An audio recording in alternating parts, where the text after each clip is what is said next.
Hey y'all, welcome back to the Texas Home Loan Hustle, where we break down real talk about real estate and mortgage lending. I'm Nala Billy, your trusted mortgage pro with Pointers Financial Services, and today we're answering a big question that comes up all the time. Should you try to buy a house with a 500 credit score? Let's break it all the way down. No fluff, just facts. And stick around to the end. I'll give you the real game on when it does make sense, and when you need to pump the brakes and work on your credit a little more. Before we get started, don't forget to hit the like button and please subscribe. This helps us grow our YouTube channel to provide more information you need. Let's go. First off, what does a 500 credit score really mean? A 500 credit score puts you in what's called poor credit territory, according to the 3 credit bureaus that most lenders use to determine your credit worthiness. This means your credit profile will probably consist of a few late payments, collections, recent charge-offs, or even a bankruptcy recovery.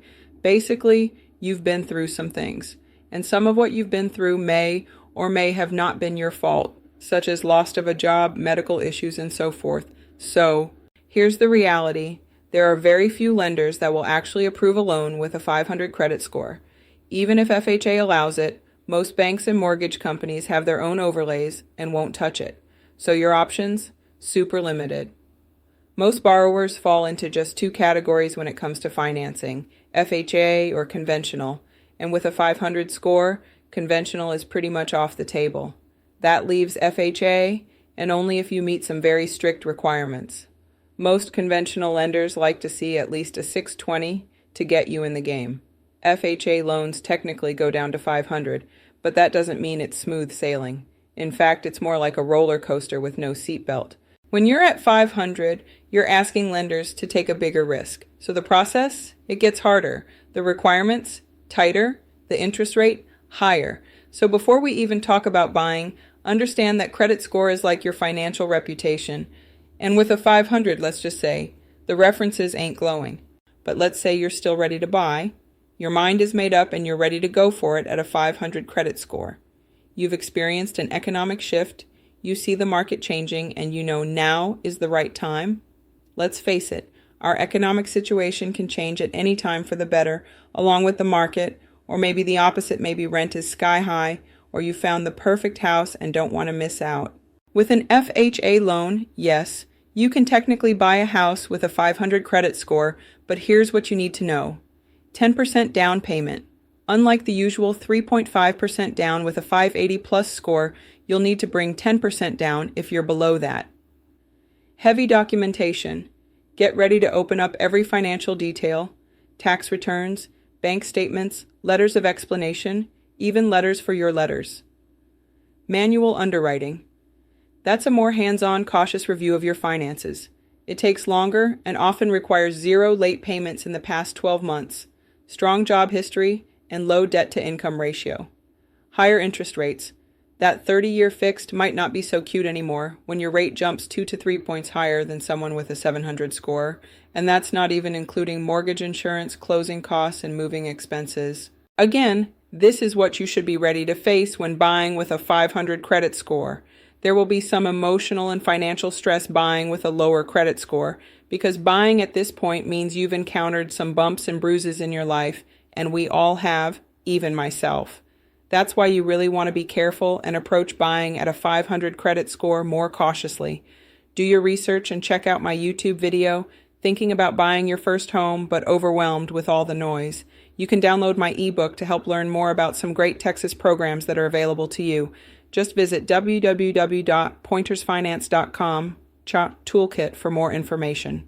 Here's the part most people don't talk about. The loan process when buying with a 500 credit score. That process when you're submitting documents after documents to your loan processor and underwriter. I like to talk more about this because this is where buyers are frustrated. They're blaming their real estate agent, loan officer, and even the lender for the process. Buying a home with a 700 credit score can be overwhelming, so you can imagine what's like buying with a 500 credit score. When you're buying with a low score, you're under more scrutiny, the timeline is longer, and it's emotionally draining. You might be under contract, excited about your new home, then boom, the loan falls through because of a bounced payment 2 months ago or an old collection you forgot about. I've been an underwriter, loan processor, and now a loan officer. I've seen this happen too many times. And this really takes the toll on you. What was supposed to be one of the best events in our lives, which is the excitement of finally buying a home, becomes draining. Just remember, buying in at this point, it's not just about getting approved, it's about surviving the process with your peace of mind and wallet intact. I know it may seem like I've spent a lot of time on the negative aspect of buying with a low credit score. However, I do want to talk about when the timing might just be right. So I'm not going to lie to you. There are rare situations where buying at a 500 credit score might make sense. You've got a large down payment, maybe from savings, a gift, or sale of another asset. You're in a market where home prices are rising fast and waiting could cost you more. You have a low debt-to-income ratio and strong, stable income. You're prepared for higher payments and understand the long-term impact. If you're strategic and fully informed, it can work.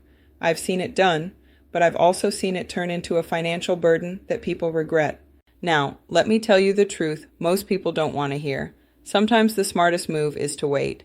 When you boost your credit to even a 620, you open the door to better rates, more loan options, lower down payments, and less documentation. At a 640 or higher, now you're playing the game on your terms. Plus, you'll likely save tens of thousands of dollars over the life of your loan just by improving your credit score. We're talking real money. I always say, don't just rush to buy a house. Build a foundation. Owning a home should feel like a blessing, not a battle. So, should you buy a house with a 500 credit score? Technically, yes, but practically, you've got to be ready for a long ride, and you better bring receipts, patience, and cash. My advice? Take the next 6 to 12 months to build your credit, pay off some debt, and stack your savings.